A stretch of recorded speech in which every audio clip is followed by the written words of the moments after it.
My mother-in-law tried to turn my own child against me, spreading lies, stalking me, and manipulating every chance she got. So I went nuclear and made sure she faced the consequences. A year later, she came crawling back, begging to be part of our lives again. But by then, I was done playing nice. The moment my daughter entered the world, a profound apprehension toward my husband consumed me, born from the unmistakable certainty of his unwavering protective instinct. "Please, refrain from approaching Isadora," he instructed a nurse whose appearance suggested a disheveled state. His tone was not impolite, yet it was firm and resolute. Isadora's initial months were challenging, but my husband, unlike some narratives found online, alleviated the difficulties. He prepared every dish I desired, precisely to my specifications. Whenever I wept without cause, or when the melancholic shroud of postpartum sadness obscured any glimpse of good in my life, he remained patient. He did not compel me to feign happiness. Instead, he simply held my hand and kissed my brow until the wave of sorrow eventually subsided. For those unaware, infants typically display their first smile at 6 weeks, but Isadora, so content in the home we created, smiled at merely 4 weeks old. Her joy permeated the entire dwelling with such profound happiness it felt almost tangible. Until she turned 4, my husband and I meticulously scrutinized anyone who entered our home or came into contact with Isadora, regardless of familial ties. On her 4th birthday, we permitted her greater freedom in social interaction. After all, her first day of school was only a few months away, so we believed it would also serve as valuable preparation for the future. Thus, we invited my sister, my brother-in-law, my mother-in-law, and all their children. The gathering ultimately comprised approximately 15 individuals, and Isadora was practically inundated with presents throughout the day. We were nearing the 5-hour mark when my back began to ache. Unwilling to disrupt the festive atmosphere, I simply placed my hands on my lower back and stumbled toward the nearest wooden chair. However, my husband instantly noticed and insisted on helping me recline in bed. We anticipated being absent for only 5 minutes, and since Isadora was surrounded by what we believed to be trustworthy family, we presumed everything would be fine. But it was not, because as my husband settled me into bed, we heard it, the sound no parent ever wishes to hear their young child pleading for help. My husband's hands immediately tightened, and he sprinted down to the living room to ascertain the situation. I knew he was incensed because he employed the tone he reserved for when he desperately suppressed his anger in front of the children, yet I could detect the fury. I later discovered he had found marks on Isadora's wrists. Who precisely committed this? My husband's voice, now icy, resonated. The entire house fell so silent I could almost perceive the walls breathing.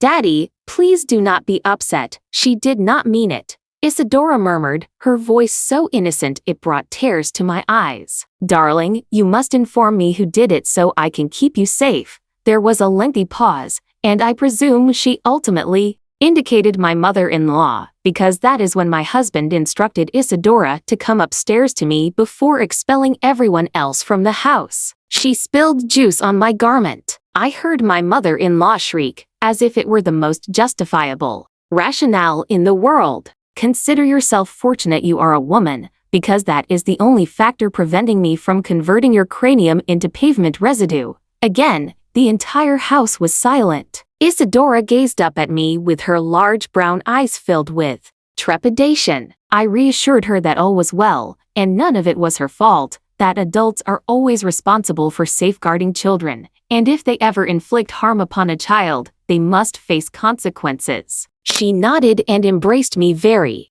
tightly. My mother-in-law had been her first introduction to the world's dangers, and in that moment, I knew I could never pardon her. And I suppose my husband harbored the same conviction, because that is when he uttered the words, "You will never, ever approach within 5 miles of this residence, and you will never know Isadora. Depart from my dwelling, just leave." My remarkable husband thwarted any opportunity for her to contend with him, and soon I heard the front door slam shut. He then hurried upstairs, and we all embraced in a protective huddle for a while. I believed that was the end of it. Spoiler alert, it most certainly was not. Because the next day, when Isadora returned home from school, her face was entirely swollen and flushed from crying. I summoned my husband so we could collectively address whatever troubled her as a family. "I despise you," she shrieked, pointing at my husband. We had no comprehension of what was occurring,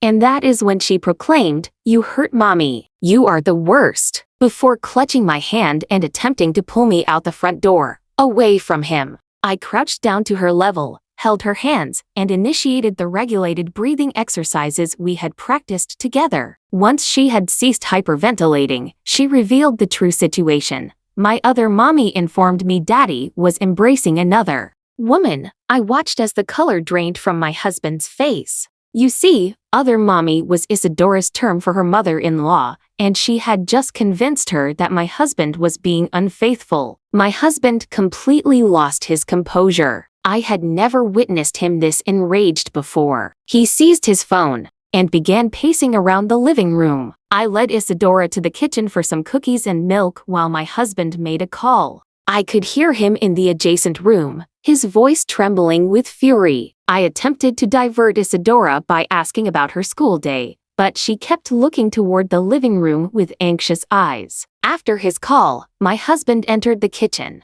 His face was red, but he endeavored to remain composed for Isadora. He sat beside her and gently explained that what other mommy had told her was untrue. He pledged his immense love for me and vowed never to harm me. Isadora seemed perplexed, looking back and forth between us, but she presented me with images on her phone. Isadora said, her lower lip quivering. My stomach dropped. Pictures? What images could she possibly possess? My husband appeared as baffled as I felt. We resolved to contact the school the following morning. It turned out my mother-in-law had appeared during recess, claiming to be collecting Isadora for a doctor's appointment. The school contacted the emergency contact list and could not reach us. We later discovered she had somehow provided them with incorrect numbers for us. Fortunately, the principal recalled our strict directives regarding who could pick up Isadora and declined to release her. So, instead, my mother-in-law conversed with Isadora through the playground fence. That is when she showed her some photos on her phone and filled her mind with falsehoods. School security eventually noticed and requested her departure, but the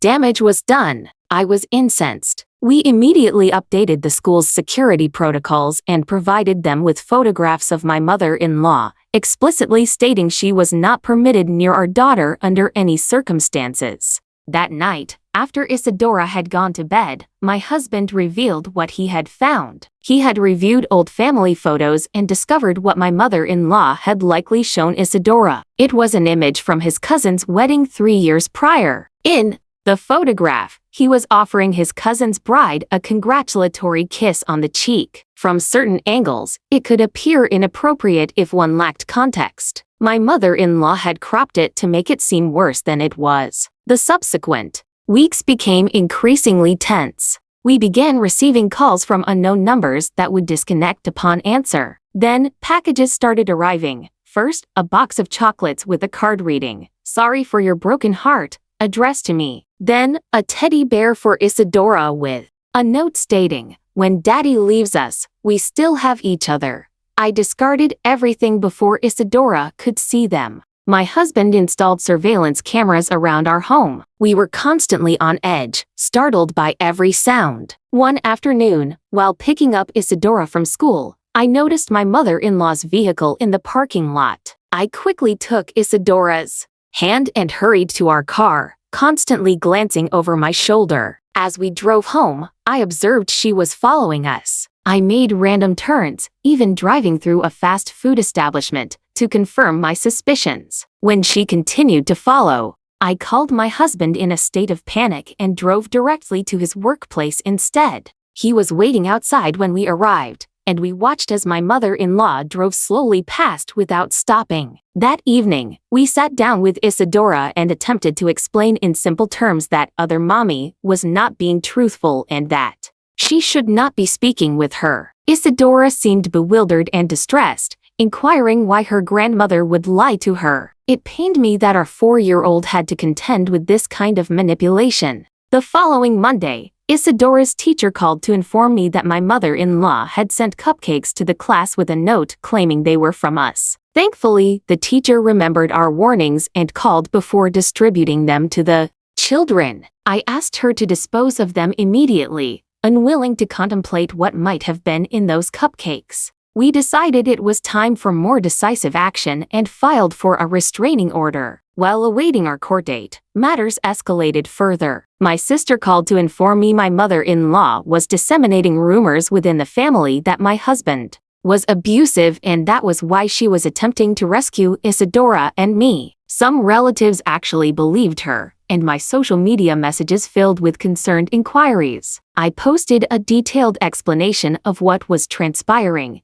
including screenshots of the notes and images of the unwanted gifts. Most family members supported us once they knew the truth, though a few still sided with my mother-in-law. The night before our court date, we heard glass shattering downstairs. My husband grabbed the baseball bat we keep by the bed and instructed me to call emergency services while he investigated. I locked myself and Isadora in the bathroom until the police arrived. They found our living room window shattered and a brick on the floor with a note attached, "He'll hurt you both eventually. I'm just trying to save you." The officers took the brick as evidence and filed a report. The next morning, we attended court for the restraining order hearing. I was a nervous wreck, constantly checking over my shoulder. My husband held my hand tightly as we entered the courthouse. Isadora was staying with my sister Anna, who had been horrified when she learned the full story about what occurred at the birthday party. The judge granted the temporary restraining order immediately. My mother-in-law could not approach within 500 feet of us or our home and was forbidden from contacting Isadora's school. I felt a slight burden lift from my shoulders, but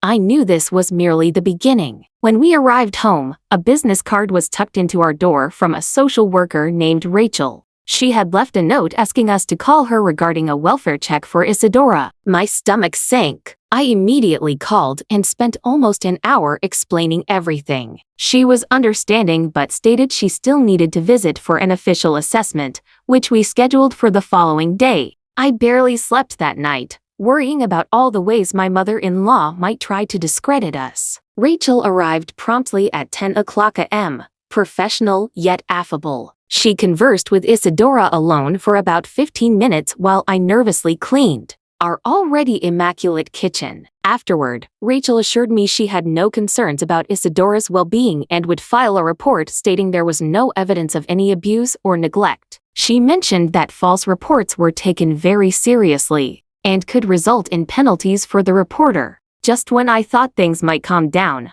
I received a text from an unknown number, a photo of me and Isadora at the park from the previous day, with the message, "I'm always observing. I'll save her from him." We reported this to the police, though the officer who responded did not seem particularly troubled and merely suggested we block the number and continue documenting everything. The following day, Isadora's school called. The receptionist, Sharon, explained that a woman claiming to be Isadora's aunt had attempted to pick her up. When they refused, she caused a disturbance in the front office, yelling that we were abusive parents. Security had to escort her out. I rushed to the school, where the principal, Mr. Nathan, showed me security footage of my mother-in-law screaming at the staff. The school filed a police report for trespassing. That night, we discussed potentially relocating to a different town or state. The thought of uprooting our lives because of my husband's mother angered me, but I was beginning to consider it our only recourse. The following morning, we discovered our car had been vandalized, with the word "liar" keyed into the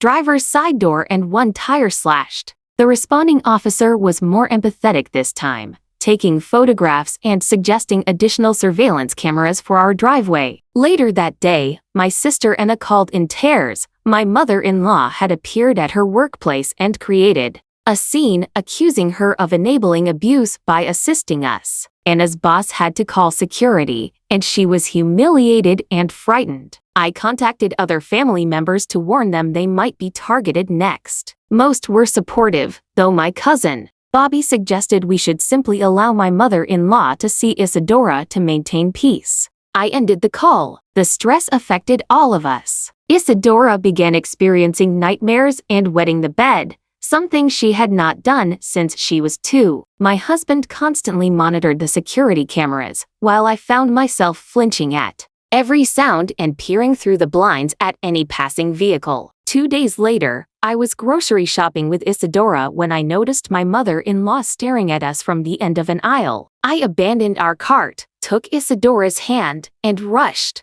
to the car. As we departed, I could hear my mother-in-law calling Isadora's name. I drove directly to the police station, where Officer Lisa took my statement and said they would search for my mother-in-law at the store. When we arrived home, I found flowers on our doorstep with a card reading, "I forgive you for fabricating stories about me. Let us begin anew for Isadora's well-being." I discarded them and double-checked all our locks. My husband returned home early after I called about the grocery store incident, looking exhausted. He had been researching security systems and scheduled an installation for the following day. The next morning, I met my friend Corey at a coffee shop, needing to speak with someone outside the situation. As I explained everything, a woman at the adjacent table continued to observe us. When she departed, she deliberately bumped our table, spilling my coffee, and whispered, "He has everyone deceived, does he not?" Before exiting, I was so shaken I had to leave immediately. When I arrived home, there was an unmarked package on our porch. My husband returned home to open it safely and found a doll resembling Isadora with a red ribbon tied around its neck and a note saying, "Do not let him harm her as he harmed the others." We called the police again, who took the items as evidence. That evening, my husband received a call from his boss, Jason. Someone had been repeatedly contacting his company, inquiring about my husband's history of violence with human resources. Jason warned that if the calls persisted, it could become a problem for the company. The next day, at Isadora's pediatrician appointment, a stranger sat beside us in the waiting room and began questioning Isadora about whether she was content at home or if anyone harmed her. I immediately changed seats and alerted the nurse, who ensured no unauthorized person would access Isadora. When we arrived home, there was a message from Isadora's school requesting a meeting the following morning. Principal Nathan explained that a woman claiming to be a court-appointed advocate for Isadora had arrived,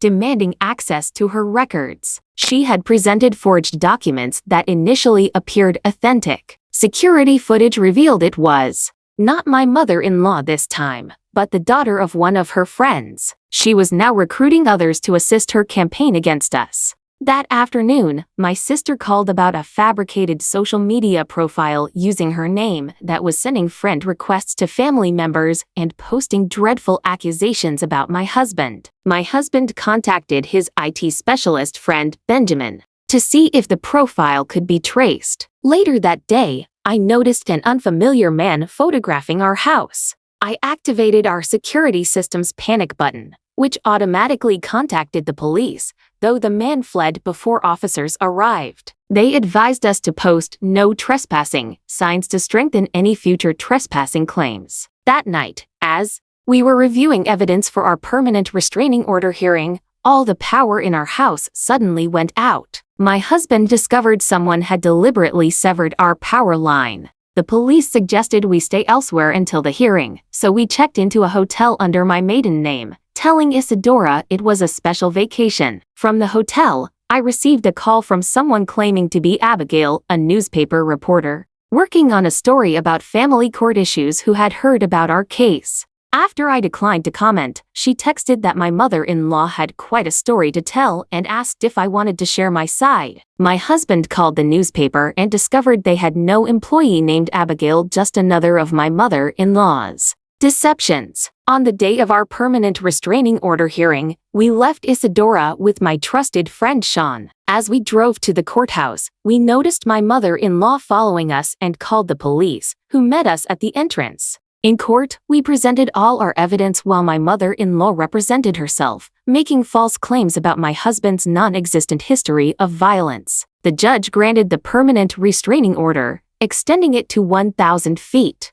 and adding specific prohibitions against contacting Isadora's school or our workplaces. As we departed, my mother-in-law was standing by her car in the parking lot, staring at us with animosity, until a police officer reminded her about the restraining order. That night, as we celebrated our small victory, my husband's sister Sydney called in tears. My mother-in-law had appeared at her apartment, ranting about how we had turned the courts against her and demanding Sydney's help to save Isadora. When Sydney refused, my mother-in-law destroyed her living room before leaving. Sydney had to lock herself in the bathroom and call the police. The next morning, I awoke to numerous missed calls and messages from family members. My mother-in-law had created a social media group called Justice for Isadora, where she posted altered photos of Isadora with fake bruises, fabricated text conversations, and false claims about my husband being violent.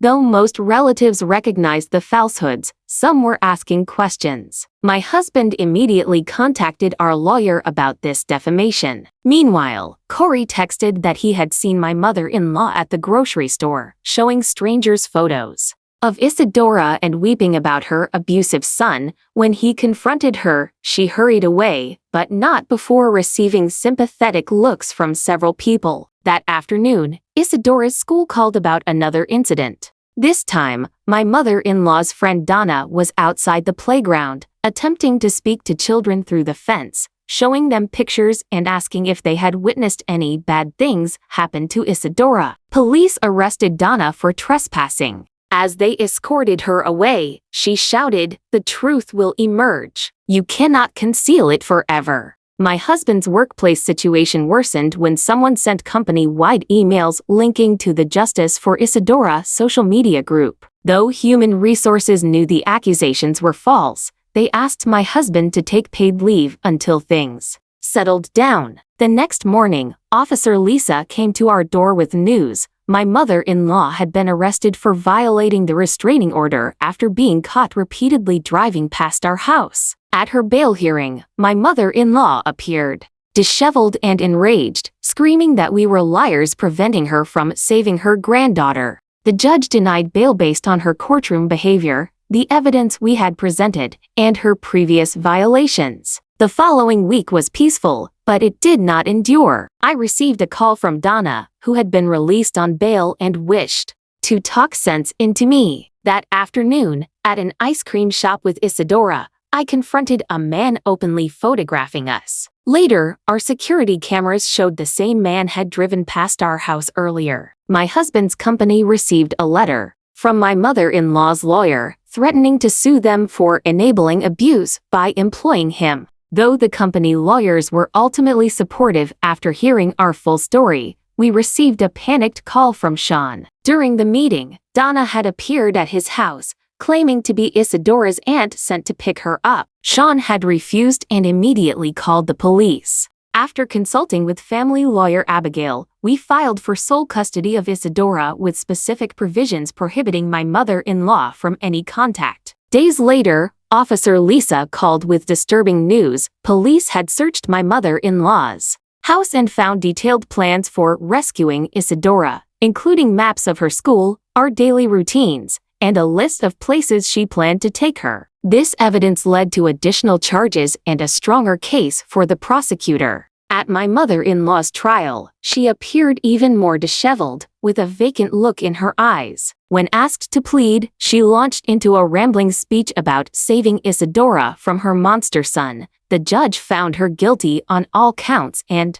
sentenced her to 3 years in prison with mandatory psychiatric evaluation and treatment. He also granted our permanent restraining order, which would remain effective even after her release. In the months that followed, our lives gradually returned to normalcy. My husband returned to work, and Isadora started kindergarten and made new friends. My mother-in-law's helpers disappeared once she was imprisoned. Donna moved to another state after receiving probation, and the social media group was removed. Most family members eventually accepted the truth. We received occasional updates about my mother-in-law's condition from the prison psychiatrist. She had been diagnosed with delusional disorder and was finally receiving treatment. A year later, we relocated for my husband's new job opportunity, not out of fear, but for a fresh start. We did not provide my mother-in-law with our new address. Isadora is 7 now and flourishing. She remembers little about that difficult period. Sometimes she inquires about her other mommy, and we explain in age-appropriate terms that Grandma